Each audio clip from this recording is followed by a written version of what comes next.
What is up, Team Major Calisthenics? So today we're going to be talking about a very controversial discussion, right? Which is calisthenics diet. How should you eat when it comes to performance, when it comes to recovery, when it comes to achieving the skills that you want with calisthenics? There are two roads that you could go down, which is obviously to bulk up to gain more muscle, or the other road where you lean down a little bit and you become lighter and you become more mobile and you become more agile. So those are the two main avenues. The focus of this video is going to be about why being lighter will make things easier. You know, the law of physics, right? The lighter you are, the less resistance you carry, right? So we got an example of Coach T here when he was around about 95 kg. Okay, so a little bit about a backstory with Coach T. I'm sure he don't mind. He obviously had a girlfriend, became complacent, and put on all the weight. Next thing you know, he looked like a little Pokemon, Snorlax, right? But then we came to a realization, oh my God, T, what are you doing, man? You're letting yourself go. No wonder why you're low in energy. You're not able to do the things that you wanted to do before. And you're not as agile, you're not as light. Muscle ups, pull ups, dips, push ups becomes a lot harder. So we went on this transformational journey where he was able to drop, you know, at least 20 kg to becoming 75, right? Okay, so let's dive into the first bit, which is obviously the calisthenics nutrition. Concept is very simple. As I said, the lighter you are, the easier calisthenics skill will be for you. Very straightforward, no rocket science, okay? Because less load you will have to carry. Imagine you being 100 kg, doing a pull-up is going to be very hard compared to someone who is half of the weight, who is around 50 kg, okay? So the lighter you are, the easier calisthenics movements will be. And this is a great setting stone because when you are lighter, you're able to perform these basic exercises much more easier. So think about pull-ups, push-ups, dips. So for those of our clients who come on board who are a little bit overweight and want to get into shape, of course, we're going to be focusing on the nutrition, right? Obviously focusing on the workouts itself, but we get them nice and light so that way these three core exercises become much more easier. Then you'll be able to build up the correct foundation to progress onto more advanced skills such as, you know, the muscle up, the handstand, the front lever, okay? But we are going to go into different calisthenics nutrition guides for, you know, whatever nutrition preference you have. So stay tuned towards the end of this video. Cool. Same with beginners, of course, calisthenics skills such as the muscle up and the handstand. If you are lighter, these movements are going to be easier, right? And it goes on to even more advanced skills such as the front lever, the planche, the handstand push-up, the human flag. If you are 100 kg, regardless of whatever height you are at, the heavier you are, the harder it's going to be, okay? So that's kind of the fundamentals. But why though? But why? So we've obviously put in some science into this just to make sure that you guys understand, okay? Performance, for you to be able to execute a single movement, whether that's planche, whether that's pull-up, whether that's dips, whether that's handstand, this is the equation: strength divided by body weight, okay? And you can go down two roads because there are two types of people. You've got athlete A, okay, and athlete B. Let's say athlete A was Coach T here, and this is athlete B, which is Coach T here, okay? Let's say athlete A, Coach T, he was super strong. You know, he's 80 kg, but he's super strong. And he was able to bench at least 100 kg. So his ratio, okay, strength divided by weight, 100 divided by 80 is 1.25. And the outcome for that would be he's going to struggle with these calisthenics, you know, skills because his ratio is low compared to Coach T's version B, where perhaps he's a little bit lighter. He's less strong, like he can't bench as much as you can see, but his body weight ratio, his strength relative to his weight is so much more stronger, right? And therefore he's going to be able to perform the planche easily.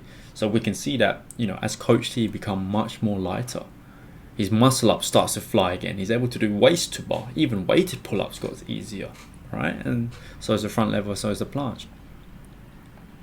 Very simple. More weight equal more resistance, right?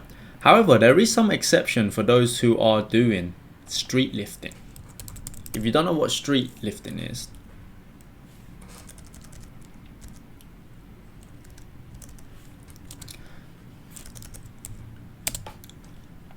I had to make some changes there. However, there are some exceptions for those who are training calisthenics for a different purpose, right?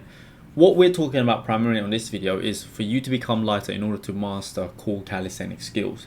Whereas there are other people who are focused on increasing their strength, like absolute strength, right?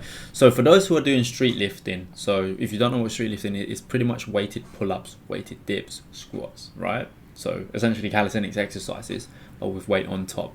Then you need to obviously be a lot heavier, right? More muscle, more power, and you know, putting on a bit more mass, putting on a bit more weight is going to help you, right?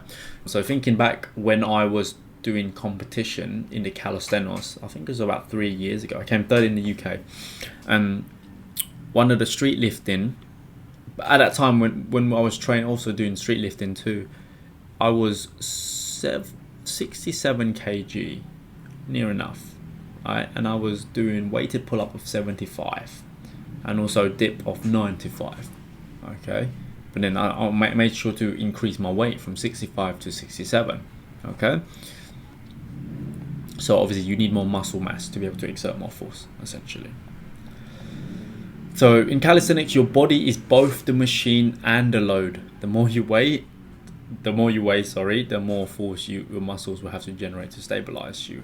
Think of it like you're doing weighted pull-ups. If you have extra fat around you, it's going to act like a weighted vest. So the leaner your body is, this is going to obviously instantly improve your strength to weight ratio. As the weight decreases, ratio increases, and therefore your skills improve. Okay? So if you want to improve your calisthenics fundamentals and skills, don't just focus on just being able to lift heavier with weighted pull-ups and that. Focus on becoming stronger for your size. Okay? Every kilogram you shed without losing strength take you one step closer to effortless movement, such as the plank, such as the handstand, such as the front lever. So let's get into the role of nutrition. Okay? So these are the holy three trinity that I'd like you guys to really take on board here. So you've got obviously protein, healthy fats, and smart carbohydrates. Okay? Because obviously our goal, of course, being lighter is better, but it's not just to lose weight. Okay? The goal is to lose fat whilst being able to maintain the muscle mass that we have. So having a high protein diet is obviously going to help you to preserve lean mass. Okay? And the approach that we're going to go about it is we're going to be controlling our calories in a way where it's not going to be a sudden massive deficit, right? Where you're going to be losing so much weight and that in turn is going to lose more muscle as well. So we're going to make this gradual, okay? And focusing on nutrient dense foods for recovery and energy, it's going to be the sweet spot for you, right? So let's dive into the common mistakes before we actually get into the nutrition, okay? So we talked about it briefly, which was the crash diet, okay? So, you know, rapid fat loss leads to muscle loss. So some people are like, oh yeah, I'm going to start losing weight. Okay, cool. I'm just going to be eating a bowl of salads, eating like a rabbit for the next 2 weeks. Next thing you know, they lose weight, but also lose muscle. And the reason behind that is when you drastically reduce your calories, your body will not just burn fat, but it will burn muscle too. Okay, we'll use that as the fuel. Okay, and you're going to feel sluggish, you're going to feel weaker, and your performance is going to decrease a lot as a result of that. Okay, another mistake is, yeah, I'm just going to cut everything and I'm just going to neglect protein, right? What happens here? You go from someone who has relatively decent sized mass to now becoming a chopstick, right? Protein will help to preserve your strength and muscle mass, so make this your priority. Okay, you can cut out on the other stuff like the carbs, but make protein your priority. So as a general rule of thumb, aim for, let's say, 2.2 grams per kilogram, okay, of your body weight. Okay, so let's say I am 68 kg times 2.2.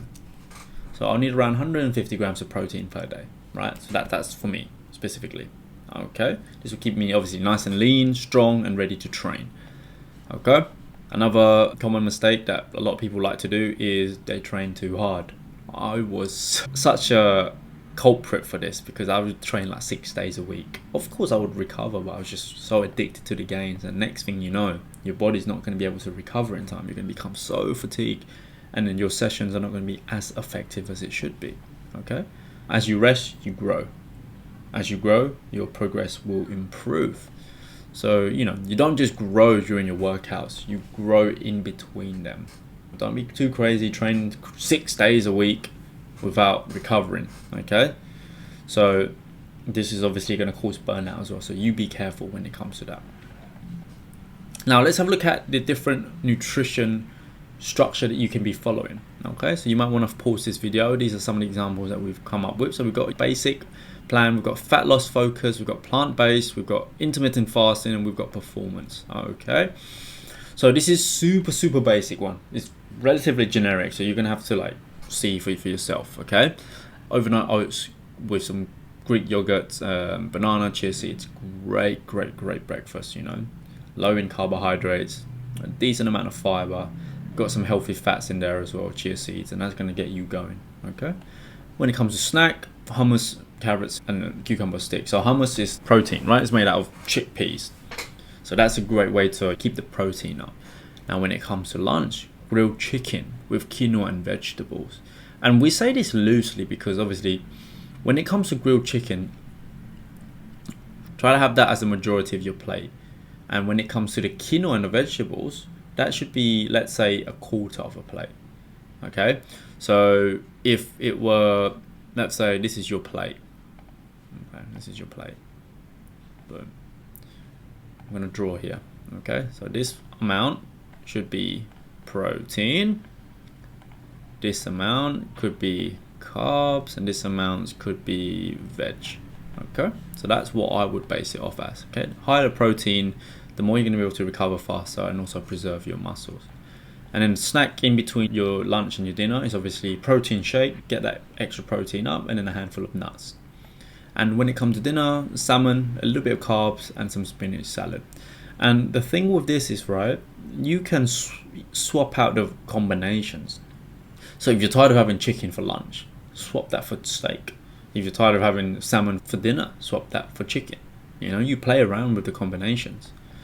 This one is a great one as well, fat loss focused meal plan. Okay, so the goal is to help you to obviously lean out while still preserving muscle.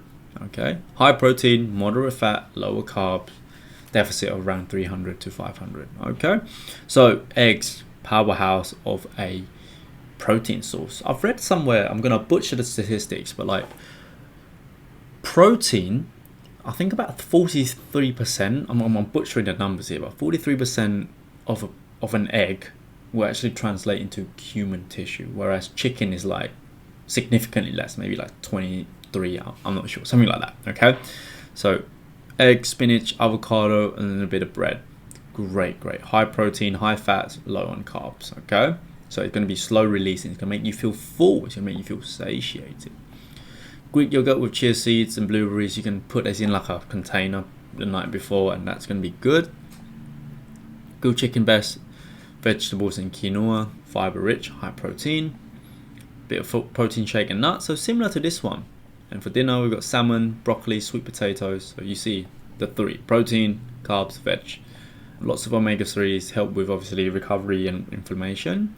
And then before going to bed, you can have a slight snack for you to have, but this is optional. I don't usually have any snack after I have my dinner, but it's just there for those who like to snack. Okay, next one is plant-based, so we're not going to be excluding anyone out here. Okay, so if you're not interested in plant-based stuff, skip a couple of minutes, but I'm going to go over this quickly. Okay, so oats, chia seeds and blueberry. Okay, full of amino acids from soy and chia, and obviously fats too.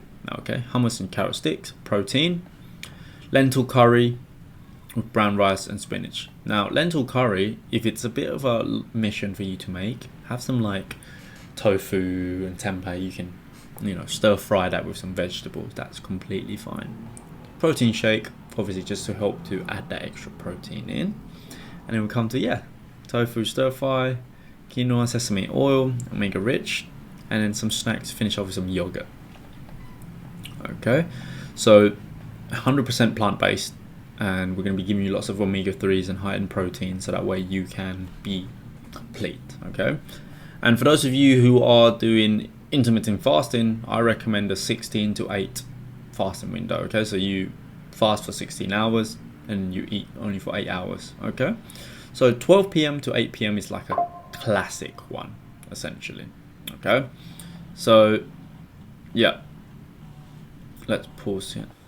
Okay, I'm back. Sorry, my auntie was calling me because I'm buying a fridge and then washing machine for my grandma because their one is so old and my uncle's doesn't support them as much, so I'll have to be the man. Okay, so eat between 12 and 8 p.m. Okay, nutrient dense, lots of hydration in between. So eggs, avocado, spinach, and some oats, high in protein, high in fats. Okay, keep you going.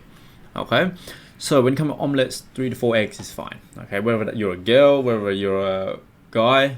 Okay, quick snack, some protein smoothie, banana, oats, peanut butter, just blend that all in. Okay, high in protein, of course, refuels the glycogen store. And then nice little dinner, grilled chicken, sweet potatoes and vegetables. And obviously we want to try to follow this plate here. Okay, lots of protein, team. And then to finishing off, Greek yogurt with a bit of honey and some almonds. Okay, light meal, just to help you to restore, replenish for the next day. And when it comes to performance meal workout, okay, so we're going to be trying to sustain body composition and performance, and it's going to be relatively balanced. Okay, a little bit more carbs, 30% protein and fats. So for those who perhaps want to go on a cut but not like an aggressive one, maybe having a little bit more carbs is going to help you. Okay, so experience with that. So for this one, in this case, if I were to draw it, okay, hopefully I don't butcher my circle. So we got a pen here. So let's say, what is it? 30. Let's say 40% is. I'm struggling. Let's just go like this. Boom. Let's go like that. Okay. So this will be carbs majority, and this will be protein, and this will be fats. Okay. Let's just imagine that this is 40%. This is 30 and 30. Right. Boiled eggs and orange. Vitamin C, really good for preventing illnesses. Some grilled fish, obviously adding some, omegas in there as well when you have fish, right? A handful of nuts with pear, and when you say handful, like don't eat massive pots, guys. Handful is like up to 7, right? Okay, and opt in for no deep fried one. Just try to get plain one. Tofu with some brown rice and vegetables. So we've got a combination of plant-based stuff and some meat stuff, so great combination. And finishing off, cottage cheese with a bit of cinnamon. Nice, cool. So these are overall in a nutshell of what it's going to include. So I'll leave a link in the description down below in the bio. You guys can have an access to this. Okay, and I want to show you a bonus. Okay, if you want to obviously drop the weight, obviously go in for high fats and low carb, high protein, high fats, low carb. Why?